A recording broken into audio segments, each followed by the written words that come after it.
নমস্কার বন্ধুরা, আমি সুস্মিতা চলে এলাম তোমাদের সাথে সানডে লাঞ্চে কী ছিল সেটাই তোমাদের ছোট্ট করে একটু শেয়ার করতে চলে এলাম। তাই স্কিপ না করে পুরোটা দেখো, আশা করি তোমাদের খুব ভালো লাগবে। আর যদি ভালো লাগে একটা লাইক কমেন্ট শেয়ার করে দিও। যারা আমার চ্যানেলটা নতুন দেখছো তারা প্লিজ বন্ধুরা সাবস্ক্রাইব করে দিও। আর ফেসবুক পেজ থেকে দেখে থাকলে প্লিজ বন্ধুরা ফেসবুক পেজটা ফলো করে দিও, সাপোর্ট করো, ভালোবাসা দিও, আশীর্বাদ করো। তোমাদের ভালোবাসা আশীর্বাদ না আরও দূরে যেতে পারি। দেখো, জলপাইয়ের চাটনি কিন্তু আমার ভীষণ ভালো লাগে। আর এটা চাটনি বলো আচার বলো কী বলবে তোমরা একটু কমেন্ট করে জানিও। যাই হোক, জলপাই তো ভীষণ, তোমাদের কার কার জলপাইয়ের চাটনি খেতে ফেভারিট অবশ্যই ঝটপট কমেন্ট করে জানিও। দেখো, এই জলপাইটা কিনা নিয়েছিল 500, নিয়েছিল 10 টাকা, আর আমি 500 নিয়ে নিয়েছিলাম একদম পাকা পাকা দেখে। সেটা ভালো করে আস্তে জলে আমি ডুবিয়ে রেখেছিলাম। যে কোনো সবজি না এখন ডুবিয়ে রাখি, কারণ লাল শাকটা সেইবারে দেখার পর যে এত রঙ বেরিয়েছে সব কিছুই, তাই আমি ডুবিয়ে রাখি অনেকক্ষণ। তা রাখার পর ভালো করে ধুয়ে দেয়, এটা লবণ দিয়ে সিদ্ধ করে নিয়েছিলাম।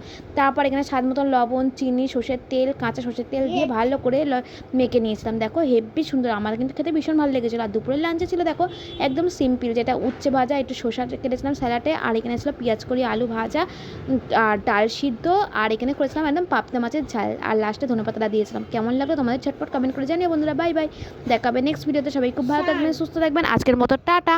আর এই দেখো, ছেলে আমার বিরিয়ানি খেতে প্রচণ্ড ভালোবাসে, কালকে ছিল খাবে, আর আমার এতটা ভালো লাগে না বলে আমি খাইনি।